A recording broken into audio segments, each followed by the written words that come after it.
Yeah, here's where referees gotta evacuate. Avoiding he sacrifices his wife. The Association of Village Road for pictures. Now, this was actually one of the last movies that Warner Bros. Pictures co-financed with Rat Dune Entertainment. Rat Dune Entertainment at this point actually had a financing deal with Warner Bros. Pictures. Yeah, this was like I said, this was one of the last movies that Rat Dune Entertainment produced for Warner Bros.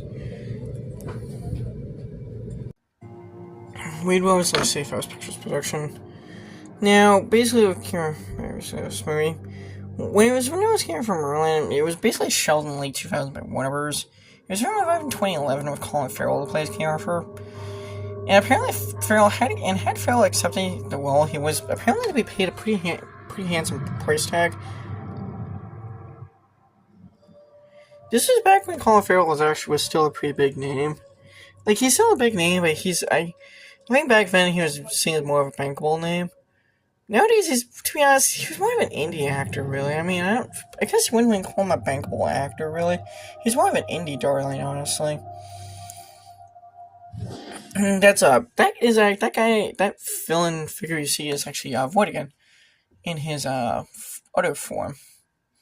Okay, spoiler alert. But this one came out 8 years ago, so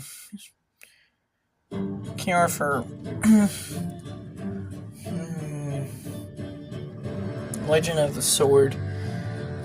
Now, like I said, this movie was intended to be a part one of part one of a massive franchise.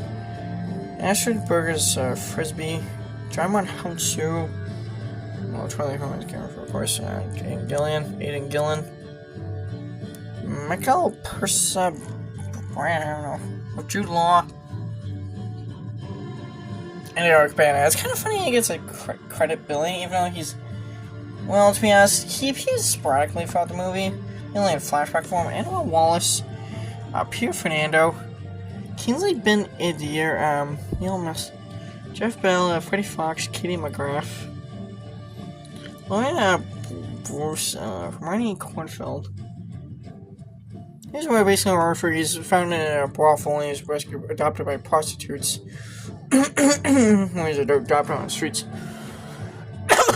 Here's by Daniel Pemberton. Visual effects supervisor Nick Davis. Edited by James Herbert. Production design by Gemma Jackson. I think I want to say he's actually a frequent collaborator of Guy Ritchie, if I'm not mistaken.